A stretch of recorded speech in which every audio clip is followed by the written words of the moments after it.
Bismillahirrahmanirrahim. Kembali lagi di channel Jejak Pencari Ilmu. Pada kesempatan kali ini kita akan membahas materi tentang trigonometri. Trigonometri berasal dari bahasa Yunani, yaitu trigonom yang artinya tiga sudut dan metron artinya mengukur. Sehingga trigonometri adalah sebuah cabang matematika yang mempelajari tentang hubungan antar sudut dan sisi pada segitiga. Nah, jadi trigonometri itu mempelajari hubungan antar sudut dan sisi pada segitiga.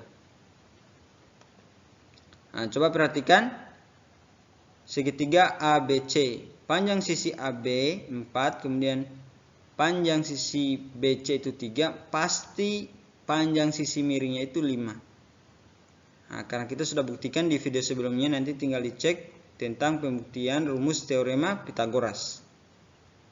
Kemudian ada juga segitiga DEF dengan panjang sisi DE itu 8, kemudian EF 6, pasti sisi miringnya itu DF-nya itu 10.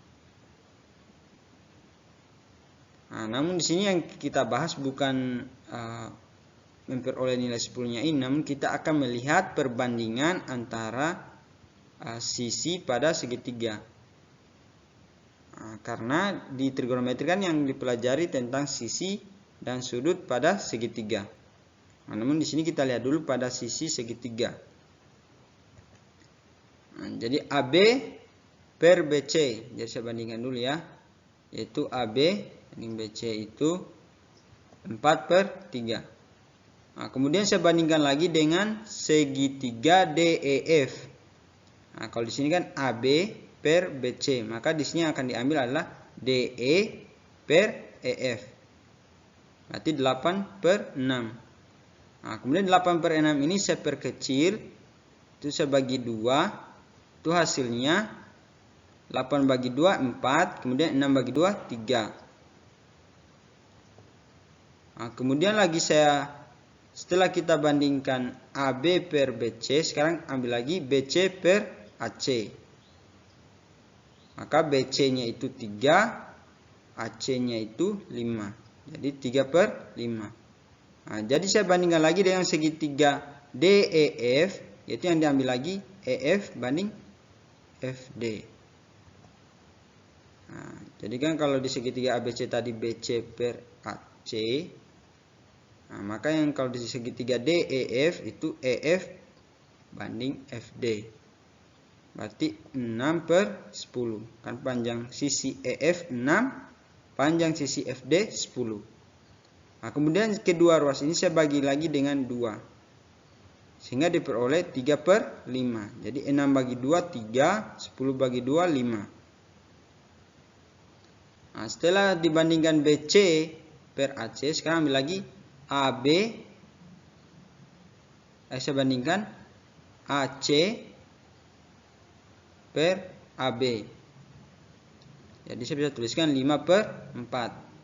Nah, kemudian saya bandingkan lagi dengan segitiga DEF, yaitu FD per DE. Jadi yang FD per DE itu berarti kan FD panjang sisinya 10, kemudian DE panjang sisinya 8.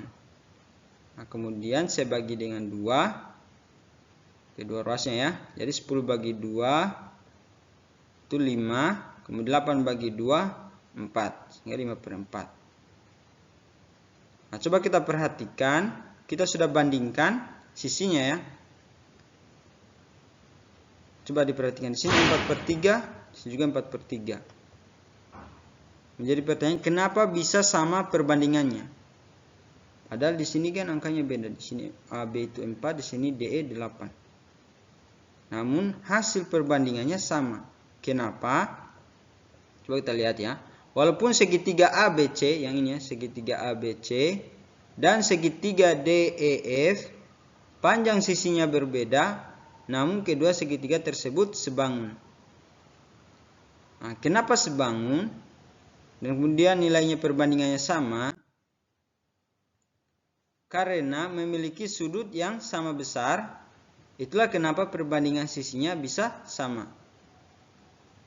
Ternyata sudutnya di sini kan di B itu kan siku-siku, dan di E juga siku-siku.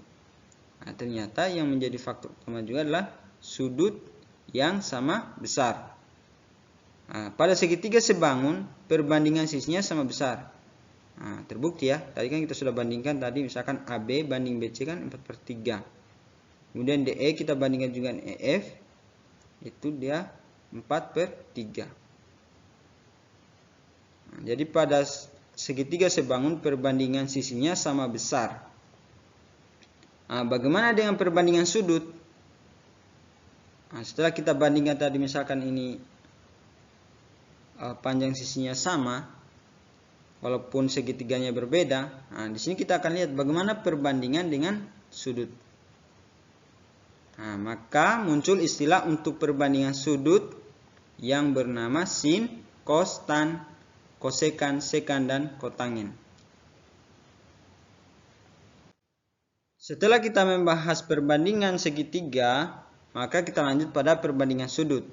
Dan perbandingan sudut dikenal dengan istilah sin, cos, tangent, kosekan, sekan, dan kotangent.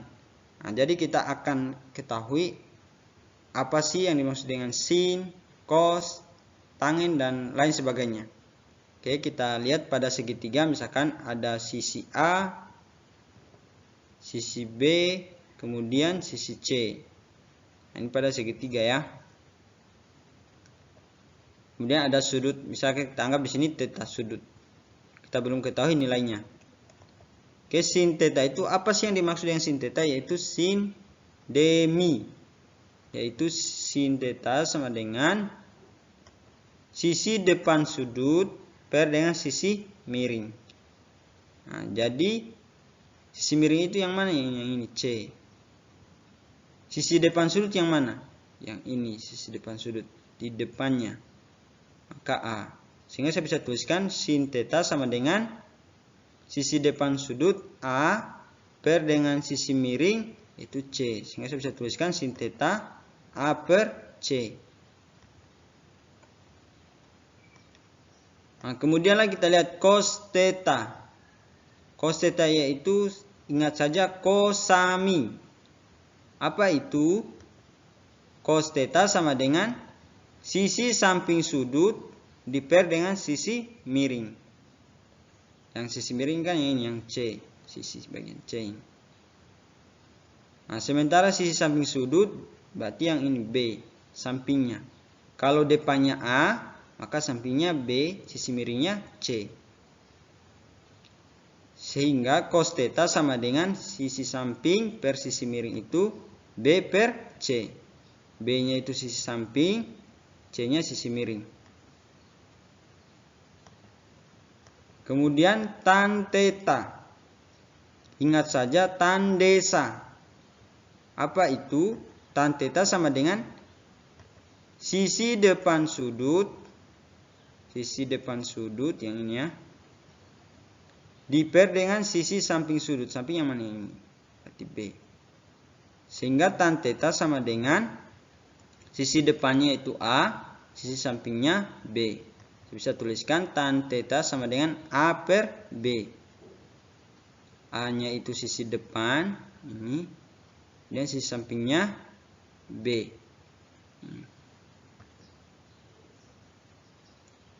Oke, kita lanjut di kosekan theta.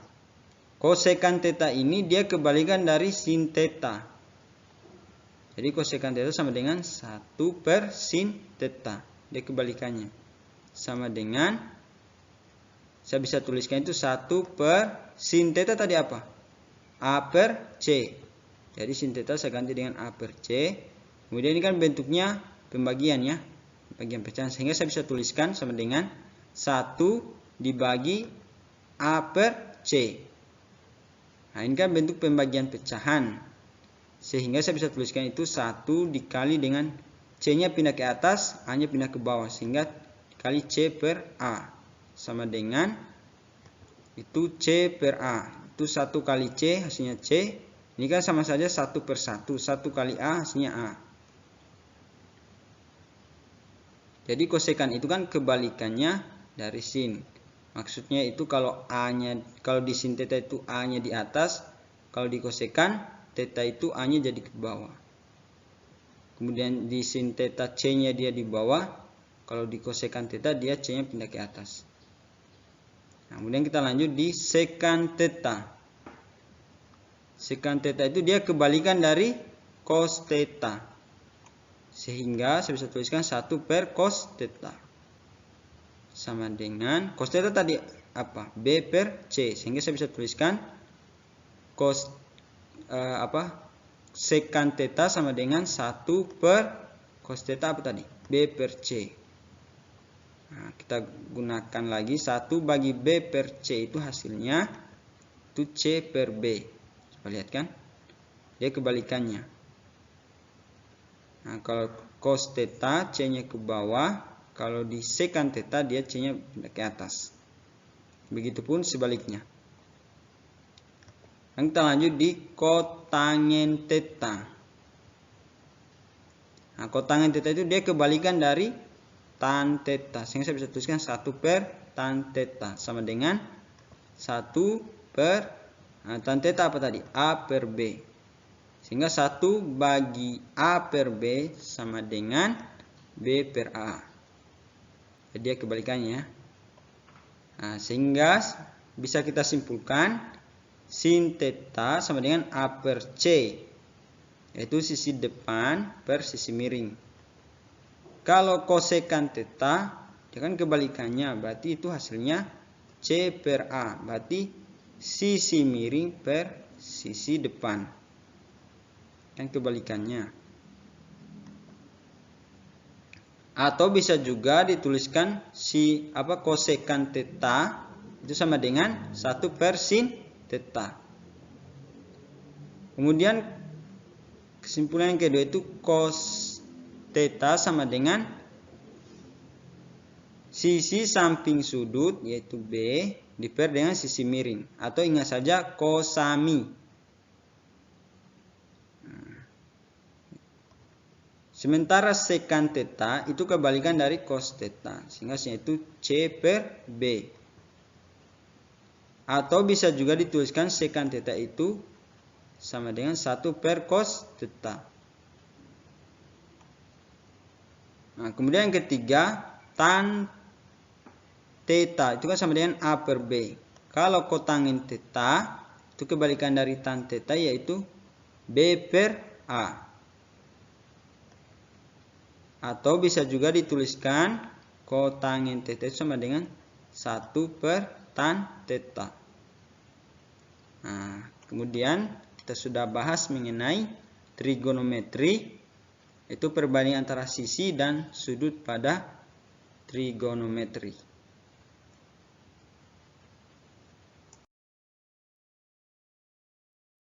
Sekian dan terima kasih. Jangan lupa untuk like, komen, share dan subscribe channel ini jika bermanfaat.